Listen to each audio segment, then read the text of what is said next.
മലയാള സിനിമയിൽ ഒരു കാലത്ത് നമുക്ക് കുറച്ച് മുത്തശ്ശി കഥകൾ പോലെയുള്ള കുറച്ച് സിനിമകളുണ്ടായിരുന്നു. മിത്തും ഫാൻറ്റസിയും രാജാവിൻ്റെ കാലഘട്ടവും അന്വേഷണവും ട്രഷർ ഹണ്ടുമായിട്ടൊക്കെയുള്ള ഭയങ്കര ആക്റ്റീവായിട്ടുള്ള ഒരു മിത്തിക്കൽ ഫാൻറ്റസി സിനിമകൾ. പക്ഷേ 80കളുടെ അവസാനത്തോടെ ഈ സിനിമകൾ വളരെ ശോഷിച്ച് പിന്നീട് വളരെ കുറവായിട്ട് മാറി. പിന്നീട് മലയാള cinema drama, thriller, action, entertainer എന്നീ വിഭാഗങ്ങളിലെല്ലാം വലിയൊരു വളർച്ച നേടിയെങ്കിലും ഈ ഒരു ഫാൻറ്റസി ജോണറിനോട് ഒരു ചിറ്റമ്മ നയമാണ് കാണിച്ചിരുന്നത്. ആ ഒരു കുറവ് നികത്തുന്ന ഒരു വമ്പൻ സിനിമയാണ് ജിതിൻ ലാലിൻ്റെ അജയൻ്റെ രണ്ടാം മോഷണം.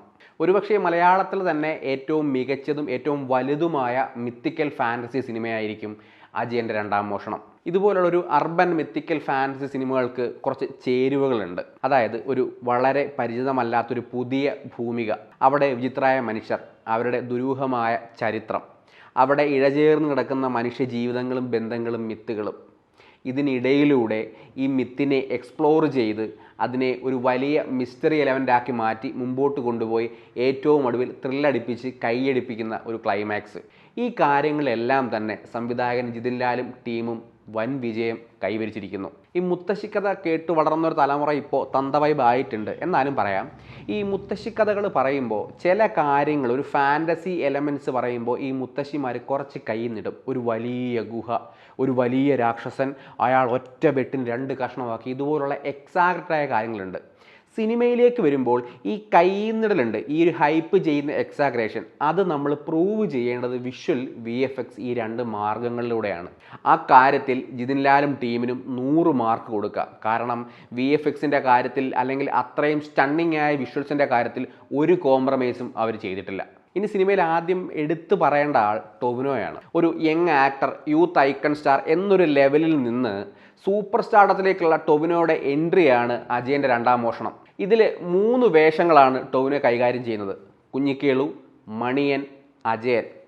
ഈ 3 കഥാപാത്രങ്ങൾക്കും അവരവർക്ക് വേണ്ട രീതിയിലുള്ള ആകാരം, സൗണ്ട്, മാനറിസംസ് ഇതെല്ലാം കൊടുത്ത് തമ്മിൽ 3 ആൾക്കാരും തമ്മിൽ ഒരു സാമ്യം പോലും തോന്നാത്ത വിധം, ഈവൻ ഡബ്ബിങ്ങിൽ പോലും ഒരു സാമ്യം പോലും തോന്നാത്ത വിധം ഗംഭീരമായിട്ട് ടൊവിനോ ചെയ്തിട്ടുണ്ട്.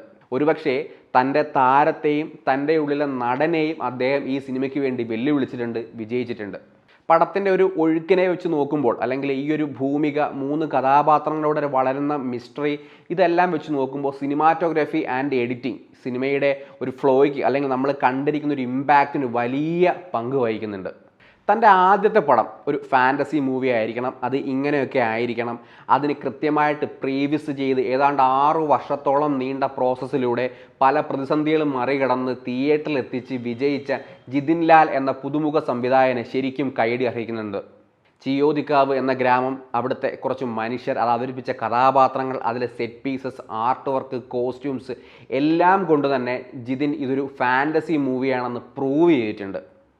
ഈ പണിക്കുറ്റമൊന്നും ഇല്ലാത്ത ഒരു അത്യപൂർവ മനോഹര സൃഷ്ടിയാണ് അജയൻ്റെ രണ്ടാം മോഷണം എന്ന് ഞാൻ വാദിക്കുന്നില്ല. പക്ഷേ ഒരു ഫാൻറ്റസി ജോണർ ആരാധന നിലയിൽ, ഫാൻറ്റസി ജോണർ സിനിമകൾ നമ്മുടെ ഇൻഡസ്ട്രിയിൽ ഇനിയും ഉണ്ടാകണമെന്ന പ്രതീക്ഷയിൽ ഇതുപോലൊരു സിനിമയും ഇതുപോലൊരു സംവിധായകനും ഇവിടെ ഉണ്ടാവണം, അത് അത്യാവശ്യമാണ്.